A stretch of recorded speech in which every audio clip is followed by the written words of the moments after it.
Hey guys, how are we? Hey, just mocking Dave for a second. How is it going?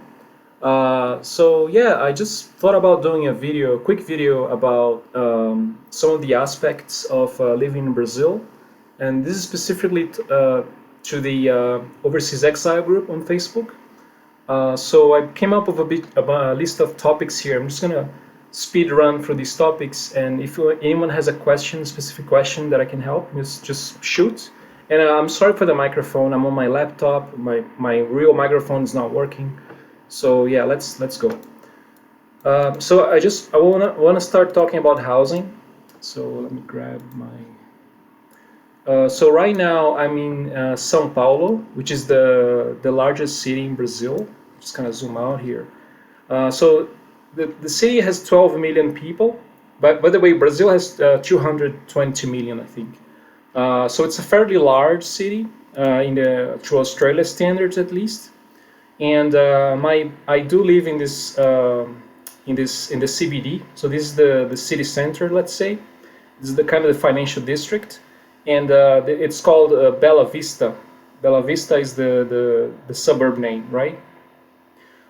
So it's fairly abundant in terms of like public transport. So like this large avenue in the middle here has a bus every 5 minutes, and also have a subway station, like three subway stations on the main avenue here, which is the Paulista Avenue. So it's right in the middle, like super practical for worker, like office workers. So that's the subway right here. And in terms of prices, so I'm in a two-bedroom apartment, and I just kind of list. This is not my apartment. Just kind of going through this website, Zap Imóveis, and just kind of show you guys the prices and the type of place. So this is fairly cheap. So I wouldn't. So Brazilian real to Australian dollar is about 3.5 to 1. So that's about what? Terrible with math. Let's see, 3.6 actually. So $300 a month. Let's say for $400 a month, you are expected to get like a decent size, older building type of unit right in the city center, right? But my main message here, and this applies to not only São Paulo but other places in Brazil. If you're considering moving here or spending some time here, you gotta handpick the place you live, because if I go back to Google Maps here for a second, um, I'm right at the next to the main avenue, Paulista Avenue, as I mentioned. But if you and my place is right around here, right? Not sure if you can see my mouse, but if you move south just a little bit, in this area, you're gonna see a lot of homeless people, a lot of drug addicted people, all around this, like the larger city center here, like the around the cathedral. Yeah, that's like a lot of poor people and homeless. So you're gonna see poverty. So so the advice here is like if you do some kind of a reconnaissance, just walk around the city, and I recommend if you're planning on staying here, walk around on daylight, like working hours, like when you see people movement, 9 a.m., 10 a.m., up to like 5 or 6 p.m. It's mostly fine. But there are some streets where I wouldn't walk even on broad daylight. And you just gotta be a little strategic, right? Because I remember when I first moved to Sydney with a couple of mates, we went on a working visa. I'm working IT, and I got a working visa to work in Australia. The choice between, say, Kogarah or Walleye Creek or Cronulla, it was mostly a choice of like price and lifestyle. Like, do you want to live closer to the beach, or more on be like a walking distance to work in the CBD and stuff? It's more of a lifestyle choice. But in Brazil, is a kind of a survival. I don't want to say survival is the word, but you gotta be really mindful that there are parts of the city that they are not good for walking about any time of the day, especially if you plan on working and commuting, or if you have a family and children and things like that. So be very mindful where you live and where you work. That's my main message. Um, but I hope it goes to show that it's fairly cheaper than Sydney and Melbourne. Um, okay, now let's talk about groceries, right? Got a list of prices here for groceries. So you got to see the US dollar price. So for beer, $2 a 300 milliliters. Beer is fairly cheap. Wine is fairly cheap, like $7. Same as those like good cheap wines from Aldi, I guess. Fruits and fresh produce, you're gonna find it's pennies really. Like a kilo of oranges for like 80 cents US, right? Potatoes, onions, who cares? So what else? Rice, milk, 80 cents on the dollar, bread, and so on. The thing that I find more expensive here in Brazil compared to Australia is, say, almond milk or rice milk. Rice milk is even hard to come by at all, right? Almond milk, I remember buying Woolies something like $2.50 per liter. Here it would be much more. It would be like $4 or $5 per liter. So I think the broad message is, in terms of groceries, you're gonna once you convert from dollar to reais, it's pretty much the same price or cheaper, except for kind of special items, like almond milk or like some kind of special cheese, like imports, things like that. Those will be hard to come by. You have to go to like specialty stores to come by, and it will be a bit pricey. But yeah, I wouldn't worry too much about groceries, guys. So, getting around in Sao Paulo. So Sao Paulo has a fairly complex subway system. So this is the subway plus trains, right? And so I live right here. Where is my station? This is one. Trianon MASP. Can't find my own station. It's around here. Trianon MASP. There you go. Here it is. So point A to point B, different than Australia, different than Sydney at least. You can travel any length in the train or metro or bus, and you're gonna pay a single fare, which is $4.20 in national currency. So, let's see how much is that in dollars. 420 by, that's about $1.20, right? So one way. So fairly cheap, and if you're lucky enough to live next to a subway station, you're good. Like you can work, you can go to leisure, go to some restaurants. You got like Brazil, Sao Paulo is famous for, well, not famous, but you got lots of immigrants from Japan and Italy. So there are excellent Japanese all-you-can-eat places and pasta places and things like that. As long as you're next to a subway, So that's I want to emphasize the previous point, right? If you're a bit strategic on the time you rent and where your workplace is, you're gonna be fine, right? Oh, about cars. So cars are fairly expensive in Brazil, even more than Australia. So for the same value, you would buy, say, a popular, like a $12,000 used car, like a Toyota Camry or something. I don't even know, because car prices are so crazy right now. You would get like a lower quality popular car here, But the worst part is the roads. I don't dare driving in Brazil because it's just so crazy. Like you gotta pay attention not only to traffic but also the holes in the ground, and people just kind of is that trailblaze the expression? Like they just cross the street from the middle of nowhere. So you gotta be like 100% focused in it. It's just too stressful. I just take a Uber once I have to, but mostly public transport, right? Especially if you live in the cities. So that's my 2 cents here. Now, in terms of documents, guys, you're gonna need 2 documents if you plan on staying in Brazil longer than the tourist visa. One is the CPF document, which is the federal government document, and the second is the RGE, which is the state document. Both these documents. By the way, I'm gonna add a link to the description of the video. You can find this information. Most of these websites are in English. Both the CPF and the RGE you can find in the consulate in your area. So in Sydney, the Brazilian consulate in Australia is in Sydney, and so that's like if you plan on opening a bank account here, or buying a SIM card, or getting a rental agreement. For all those things, you're gonna need at least the first one, which is the CPF. CPF is a uniquely identifier nationally, right? It's the main document.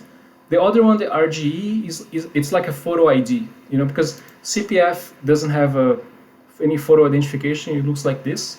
So you need a RGE, which is kind of it's like a driver's license. If you walk around with your passport, I wouldn't recommend, but if you do walk around with a passport, that kind of replaces the RGE. Because oh, by the way, I didn't know this, but there's a digital visa program for Brazil that I think it started this year.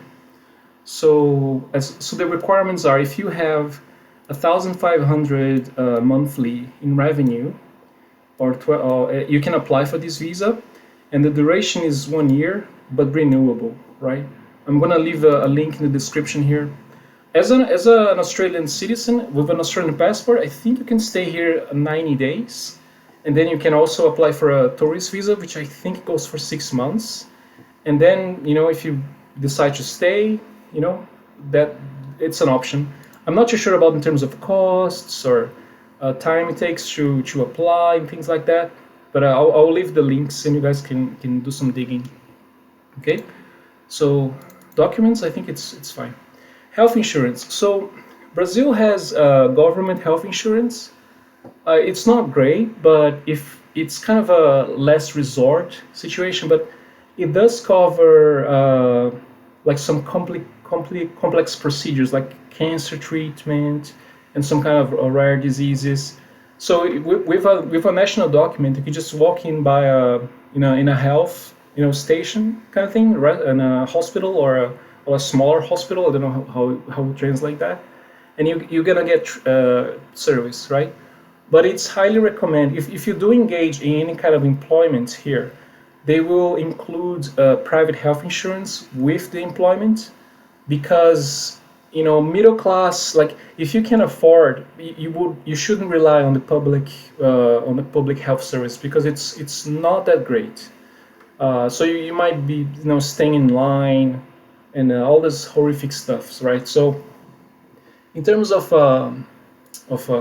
budget, and I just realized that I'm talking a lot about cost of living and not about the other stuff. So let's say a 40-year-old person, I'm not sure if there's a gender here, and an individual plan. That's just kind of an idea. This is a fair. So I'm seeing here 938, which works out to be what, $200 a month or something.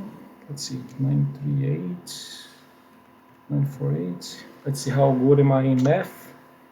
Not at all. Yeah, $260 a month for a person, a single person. And I believe even for the Digital Nomad visa, you are required to have some sort of private health insurance. That's one of the requirements.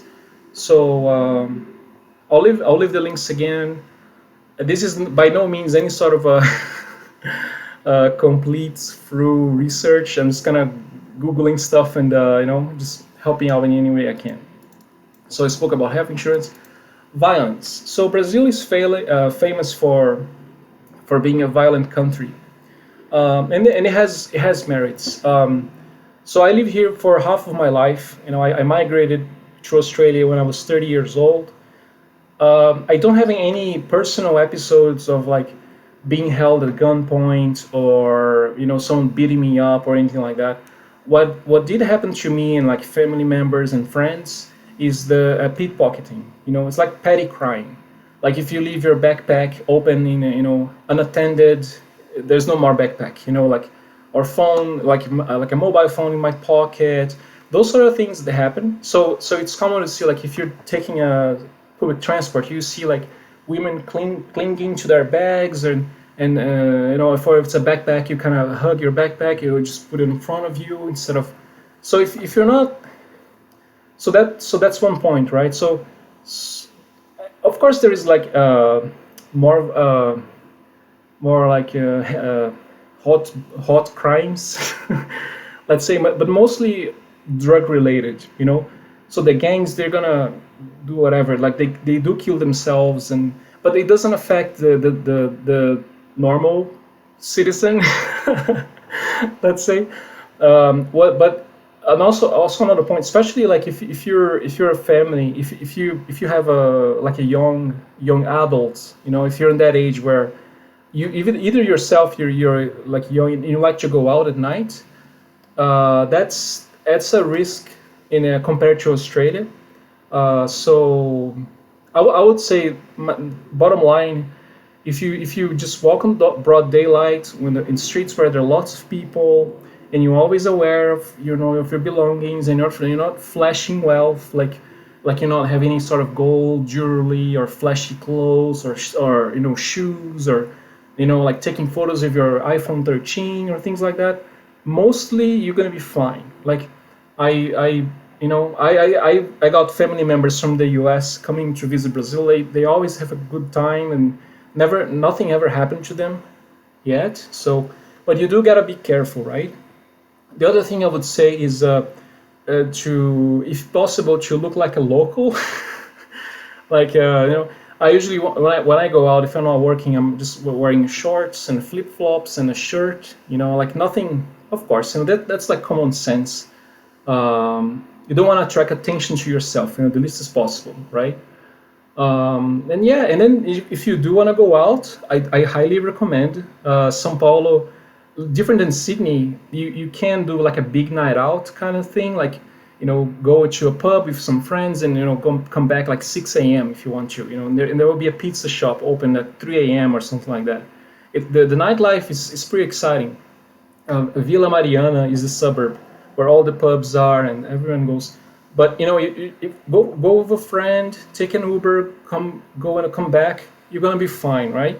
Just the only recommendation is not walk in the streets at night by yourself, using your iPhone and then just kind of counting cash, and you're gonna be mostly fine.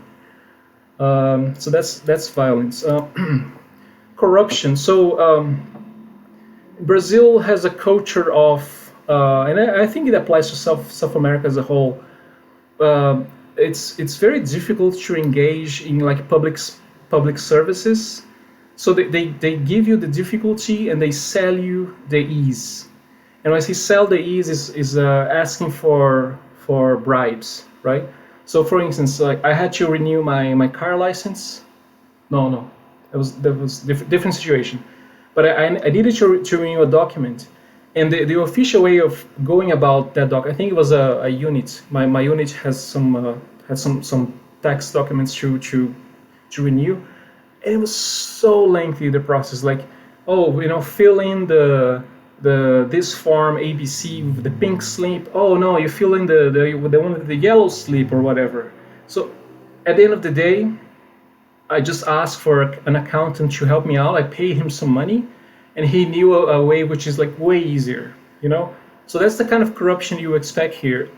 It's kind of information is a bit obscure. You're not gonna find any all of it online like you do in Australia. Like you go to Service New South Wales and there's everything explained clearly, and you just kind of follow the steps and you do things, right? But to be honest, like things have improved a lot in the last few years. So we do have anyways, but I'm just be aware that there is a corruption culture in Brazil, right? And okay, but it doesn't affect your life very much.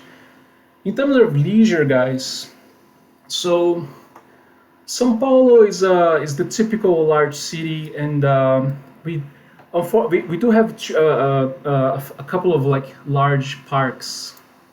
Let me show you some pictures. Turkey, Ibirapuera.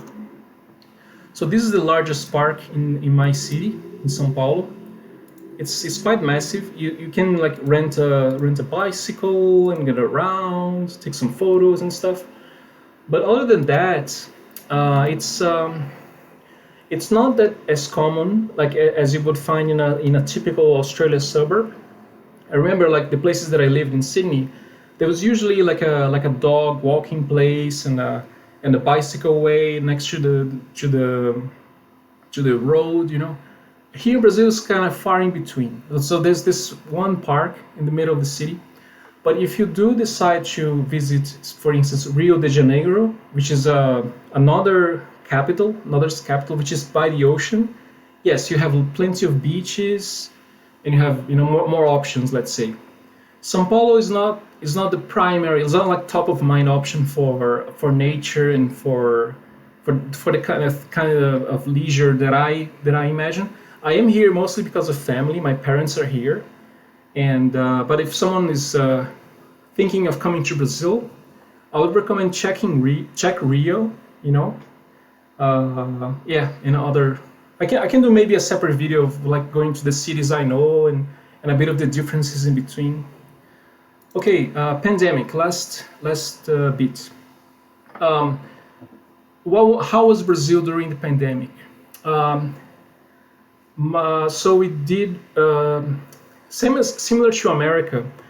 The different states, they have different political inclinations. My state, São Paulo, is more like left aligned. I'm not a political person. I don't care, but being more leftist, they try to implement the same rules like lockdowns, control as say New York. I mean, at least the governor tried, but in practice, at least what my parents were saying, no one was obeying these laws. So even though it was officially people were in lockdown, like different in Australia, like Brazilians didn't get the checks by the mail, you know. So people had to go to work, you know. In terms, we are a much poorer place. Like there's not much government money just in and raining from the skies like Australia. So people were traveling, taking subway, taking the public transport, going about and doing their thing, and no policeman would stop you and like ask for your documents and do a scene like in Melbourne. Like I remember this couple in Melbourne who got arrested because they wanted to drink tea by the park. Like they did some exercising as you could, as you were allowed, but they decided to just have a cup of tea before going back to their home or house arrest, which was their unit for the back to the lockdown. And the lady got arrested and they're fined for $5,000. That sort of stuff would never happen in Brazil. So yeah, so that's what I heard. I mean, my mom was traveling. She traveled interstate in 2020 in the peak of the pandemic. She knew her risks, but she decided to do it anyways. That's fine. She traveled internationally. She visited my sister in US and she came back. No worries, no issues. No one asked a thing. You just at the time you're asked to use a mask in public transport. It's still up to today.